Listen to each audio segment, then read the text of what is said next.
ঢাকা বিশ্ববিদ্যালয়ের এখন যারা মাননীয় দায়িত্ব রয়েছেন, বিভিন্ন প্রশাসনের দায়িত্বশীল ব্যক্তি এবং বিতর্কিত যে ডাকসুর নির্বাচন হয়েছে, তারা অনেকেই হয়তো বুদ্ধিজীবী দিবস অথবা বিজয় দিবসকে সেভাবে ধারণ করছে না বলে বাংলাদেশের বিভিন্ন শিক্ষার্থীগণ সেটি মনে করছে। এটি আমাদের জন্য খুবই এক ধরনের আশঙ্কা জাগছে। সেটি হচ্ছে ঢাকা বিশ্ববিদ্যালয়ে গত 5 দশকে অর্থাৎ স্বাধীনতার পরে এবারে আপনি দেখবেন এই যে শহীদ বুদ্ধিজীবীর যে আয়োজন অথবা বিজয় দিবসের যে আবহ থাকে, সেটি কিন্তু ঢাকা বিশ্ববিদ্যালয় পরিবার এটি পালন করতে অথবা এটি ধারণ করতে শতভাগভাবে ব্যর্থ হয়েছে বলে আমরা মনে করি।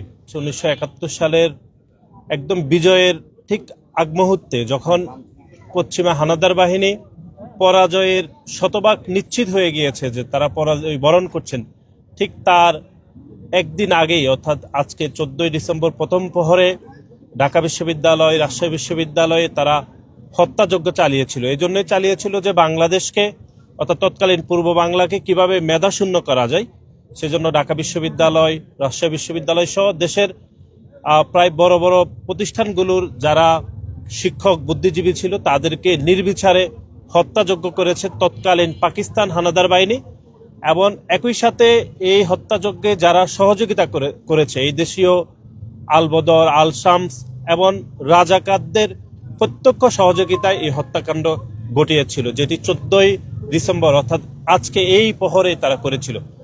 আজকে বাংলাদেশ জাতীয়তাবাদী ছাত্রদল ঢাকা বিশ্ববিদ্যালয় কর্তৃক আমরা আজকে এখানে স্মৃতি চিরন্তনে আমরা সেই শহীদদের উদ্দেশ্যে আমরা ফুল দিয়ে শ্রদ্ধা নিবেদন করেছি এবং আগামীকাল সকালে বাংলাদেশ জাতীয়তাবাদী ছাত্রদল সহ বাংলাদেশ জাতীয়তাবাদী দল এবং অঙ্গ সহযোগী সংগঠনের প্রতিটি নেতাকর্মী মিরপুরে শহীদ বুদ্ধিজীবী মাজারে আমরা ফুল দিয়ে শ্রদ্ধা নিবেদন করব।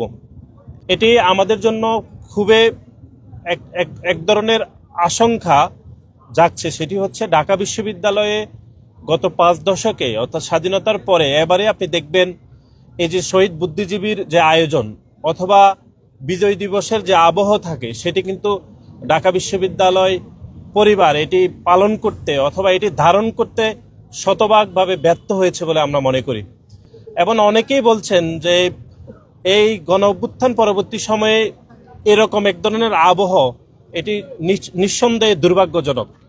এবং ঢাকা বিশ্ববিদ্যালয়ের এখন যারা মাননীয় দায়িত্ব রয়েছেন, বিভিন্ন প্রশাসনের দায়িত্বশীল ব্যক্তি এবং বিতর্কিত যে ডাকসুর নির্বাচন হয়েছে, তারা অনেকেই হয়তো বুদ্ধিজীবী দিবস অথবা বিজয় দিবসকে সেভাবে ধারণ করছে না বলে বাংলাদেশের বিভিন্ন শিক্ষার্থীগণ সেটি মনে করছে।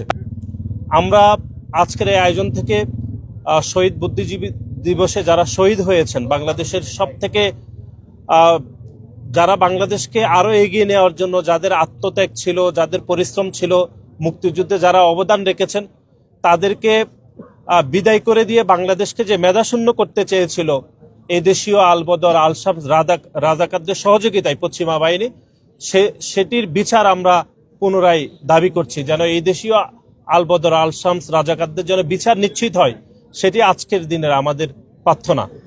এবং পরিশেষে যারা দেশের জন্য এই আত্মত্যাগ করেছেন তাদের সকলের আমরা বিদায় মাগফিরাত কামনা করছি। তারা যেন জান্নাতবাসী হয়, সেজন্য বাংলাদেশ জাতীয়তাবাদী ছাত্রদলের পরিবারের পক্ষ থেকে আমাদের এই প্রার্থনা সবসময় থাকবে। ধন্যবাদ। আর কিছু